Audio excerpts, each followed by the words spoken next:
The real Billy Ray Valentine checking in from Luxury Tax Group. Today I am discussing black-owned companies that are publicly traded in the markets.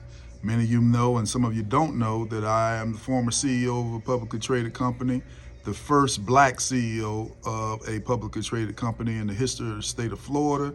Hasn't been any before me, and there hasn't been any after. When I took my company public as self-underwriting back in 2000, there were about maybe 18 to 20 publicly traded companies that were black owned. I use that term loosely because of personal reasons.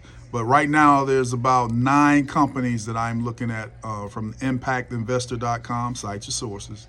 Impactinvestor.com has about 9 black-owned companies that are publicly traded: RLJ Lodging Trust and Urban One, which are probably the more popular ones that are out there, along with Citizen Bank shares.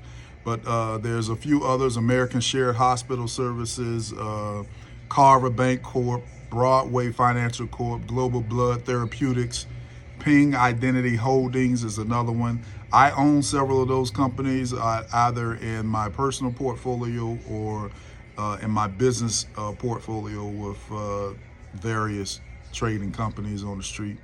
I still actively trade.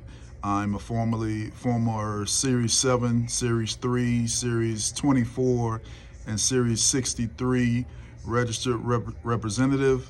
I've had portfolios that I've managed as high as $20 million, as low as $200,000, and so in all places in between. I have high net worth individuals as tax clients and high net worth individuals as investors. Right now, we're at about 35% of black-owned black households who actually invest and buy stock. I am a proponent of purchasing stock in black-owned companies. You hear a lot of pundits and a lot of financial gurus online now that are championing buying stock, but they're not telling you to buy stock in companies that are owned or controlled by people that look like you. And that has been my aim and my goal for the last 28 years in this business. It's all about leveraging the markets to scale your companies, to create wealth and bridge that wealth gap.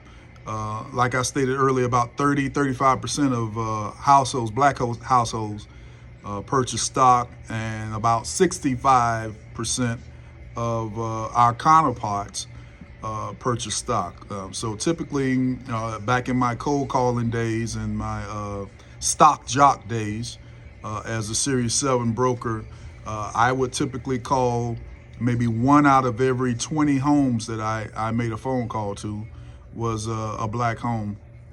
For the most part, I was calling Bob in Idaho, who was sending me money to purchase stock in companies that were run by individuals that look like him.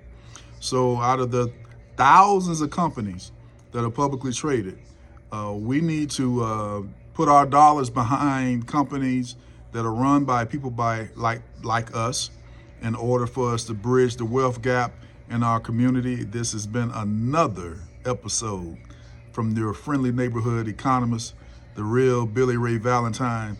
I'll check back with you guys when I'm not as busy in the very near future. I am out for the day, but I'm in for the rest of the week.